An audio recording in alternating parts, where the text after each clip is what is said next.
Sebelum itu, saya pun nak share sikit dengan para wanita sekalian. Masya Allah. Tadi saya ada berjumpa dengan, sebelum datang ke sini kan, ada seorang artis ni, memang sebenarnya dia dah hubungi saya 3 bulan yang lepas lah, ke 4 bulan yang lepas. Melalui PA dia, lepas tu kan, kita nak deal jumpa tu sama-sama sibuk. Ada waktu dia sibuk, kita dapat. Ada yang kita dapat, dia sibuk. Sehinggalah pertemuan tadi tu diizinkan oleh Allah pada hari Jumaat yang barakah.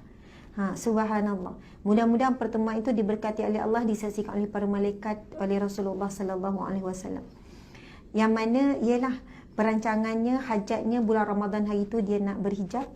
Kemudian dia pun tukar kepada Syawal pula. Tapi dia memang, Ustazah, saya dah tak sabar, saya tak boleh tangguh lagi dah.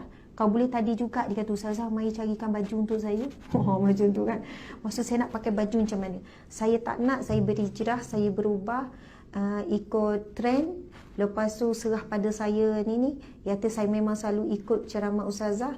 Saya dah beli dah ni, setongang. Saya tahu kena tutup ni. Walaupun dia dalam keadaan free hair lagi. Maksudnya, kata kalau betul-betul saya nak berubah yang mengikut kehendak Allah, mengikut syarak. Macam tu. Jadi Masya Allah, ayah dia pun artis juga. Cuma saya nak share satu kisah antara sebab. Kenapa dia jadi macam, dia sangat terpukul untuk berubah. Dia cerita macam ni. Benda ni saya nak share dengan para wanita terutamanya, tetapi umumnya lah kepada semua para pendengar sekalian kan. Sekarang ni pun timbul isu yang orang tanya tentang berkaitan dengan bagaimana wanita-wanita yang tidak menutup aurat, kemudian bahkan seksi, tapi dia dipuji-puji oleh masyarakat, kemudian dia juga disanjung oleh masyarakat. Kan jadi viral juga beberapa hari ni, Masya Allah.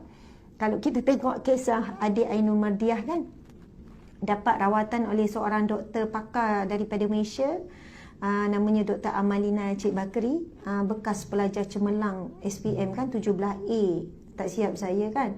Subhanallah, dah jadi doktor pakar yang hebat di UK ke US? Di UK kan. Sampailah malam tadi saya tengok penulisan yang sangat baik daripada Dr. Mazhar dan juga beberapa ilmuwan.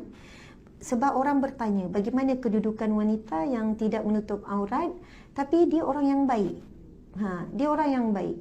Walaupun bukan sekadar tak menutup aurat, mungkin ia lebih daripada tu, berpenampilan seksi dan sebagainya. Jadi pandangan dari sudut agama, Masya Allah, kita memang rujuk Al-Quran, rujuk sunnah dan sebagainya kan. Jadi kita memang tak berhak untuk menilai seseorang dan menentukan syurga ataupun neraka. Kita sendiri pun tak tahu bagaimana perakhiran hidup kita. Yang kita, hak kita sesama manusia, sesama saudara Islam adalah mendoakan. Betul tak? Dan kita akan didoakan semula. Kemudian kalau kita baca firman Allah, Allah memang berjanji, itu janji Allah. Setiap kebaikan walaupun sebesar biji zarah akan diberi ganjaran. Setiap keburukan walaupun sebesar biji zarah akan diberi balasan. Jadi, timbangan amal kelak di akhirat kelak adalah timbangan sekiranya lebih banyak amal soleh, maka terus masuk syurga. Kalau timbangan amal keburukan tu lebih banyak, maka diazab dulu dalam neraka. Subhanallah.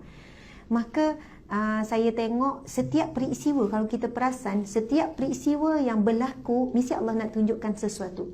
Allah nak buka minda kita. Betul kan? Allah nak ubah akhlak kita, cara kita pandang, cara kita komplain, cara kita komen dan sebagainya. Kalau kita ni tak faham, kadang kita kata, buat apa kalau baik pun tapi tak tutup aurat, contoh. Ini ayat orang yang jahil. Tapi kalau orang yang berilmu, orang yang dah dengar kuliah apa, insya-Allah kerana kebaikannya tu akhirnya dia akan jadi muslimah yang solehah. Teruskan dia buat baik, kita teruskan mendoakan dia, subhanallah. Jadi memang kita tidak ada hak untuk menilai.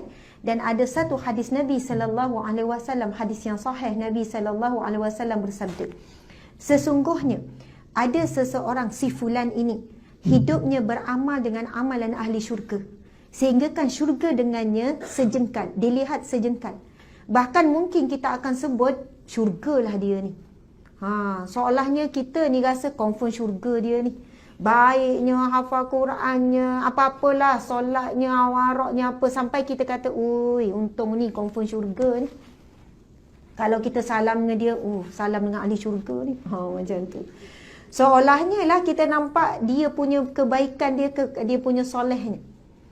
Lalu sambungan hadis tersebut, di penghujung hidupnya dia beramal dengan amalan ahli neraka, akhirnya dia masuk neraka. Sambungan hadis tu lagi, Nabi SAW bersabda, si fulan ini hidupnya beramal dengan amalan ahli neraka. Bahkan neraka dengannya dilihat sejengkal. Sampai orang kata confirm neraka ni. Seolahnya teruk sangat kehidupan dia, kotor sangat kehidupan dia, jauh sangat dia daripada Islam. Lalu Nabi sebut, di penghujung kehidupannya dia beramal dengan amalan ahli syurga, akhirnya dia masuk syurga. Subhanallah, Allahu Akbar. Sebab itu kita sendiri tak tahu kehidupan kita berakhiran macam mana, apatah lagi kita nak nilai orang lain. Jadi berhati-hati. Mendoakan adalah cara yang paling selamat.